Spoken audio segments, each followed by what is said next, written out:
Hey guys, it's Kyle down here at Lunicycle.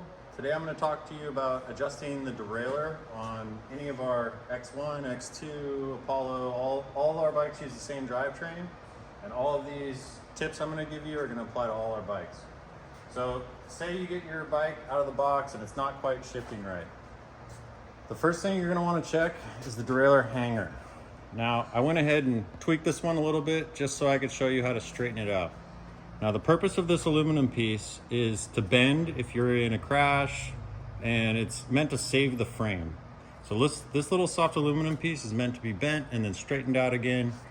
All shops will have a professional derailleur hanger alignment gauge, but chances are you don't have one of these at home, so I'm going to show you how to straighten this using just the 5mm hex key. Now your goal is to have the derailleur cage straight up and down with the wheel. As you can see, I went ahead and bent this one in. These will almost always get bent in. So if you crash, it'll bend in. If you happen to have some shipping damage, it'll likely just get bent in. And you're just gonna need to straighten it back out to where this cage is straight up and down. So most of you will have a 5mm hex at home, and you would just insert it into the derailleur mounting bolt right here. And then go ahead and give it a good little tweak. And you're gonna wanna get right behind it. I don't know if you can see here, but this one's just about perfectly straight up and down. That's the first thing I would always try. Usually that'll fix any little shifting issues you have.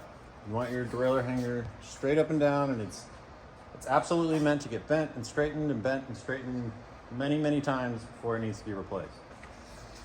Now, say you are still having issues with shifting and you already checked that your hanger is nice and straight. You have the adjustment on your shifter here. So if you're having difficulty with the chain going up the cassette, you're gonna wanna tighten the cable a little bit. And your only adjustment to do that is gonna be to back this little adjuster out. And you can see it's gonna actually lengthen the housing, which will in turn tighten the cable and make the derailleur want to go up the cassette a little better. And it would be the opposite if you're having issues with your chain coming down to the smaller cog. You would want to go clockwise on this and loosen the cable a little bit, and that'll help the chain to go down the cassette. You can see when it's installed on the bike, it's just under your brake lever here. You have that same barrel adjuster. Now 12-speed bikes are very, very, very precise. It's not like the older 8-speed cassettes where you had a very forgiving amount of cable tension. So they cram 12 cogs onto here, which means there's very little room in between each one.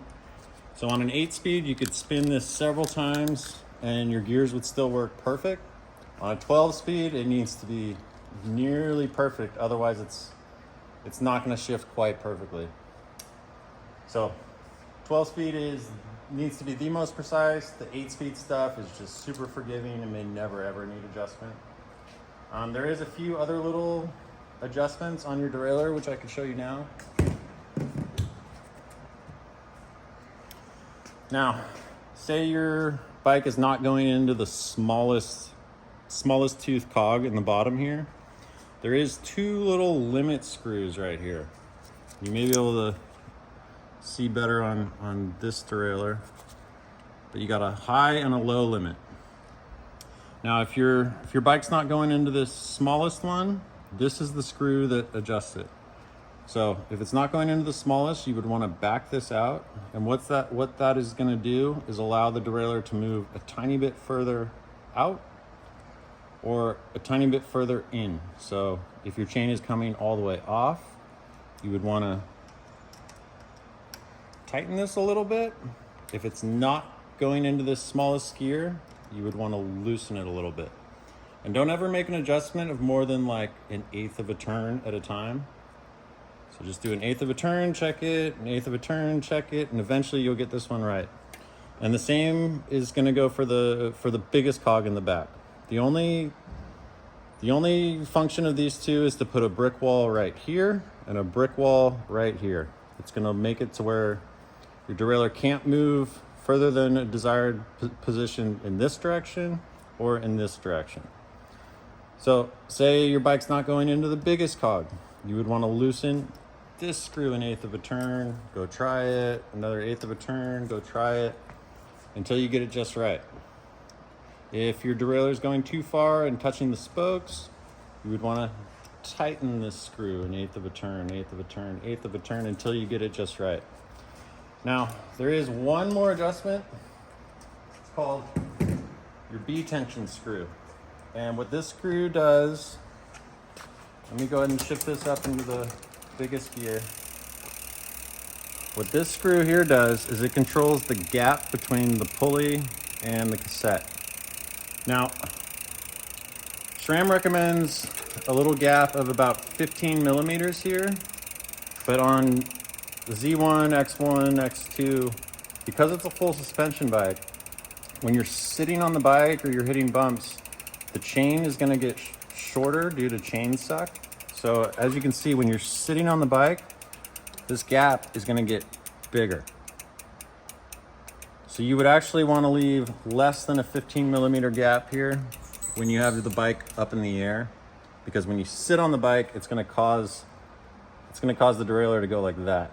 And then when you hit a big jump, it's gonna go like that, and it's gonna automatically readjust whatever setting you have here. So I like to go a little bit less than what SRAM recommends, because you only care about it shifting when you're riding the bike, not how it shifts in the work stand. So about 5 to 6 millimeter gap between that pulley and that cog right there, and you should be good to go. Now that's all the adjustments you have as far as shifting goes. If you still are having issues shifting, your cable may need to be replaced. Cables can get stuck inside this housing. They do wear out. SRAM recommends you change them once a year. I believe Shimano does also. And we can make a separate video on how to change out this derailleur cable. And that would be your last option if you can't get this thing to shift right. So go ahead and try all those, and you can play bike mechanic at home.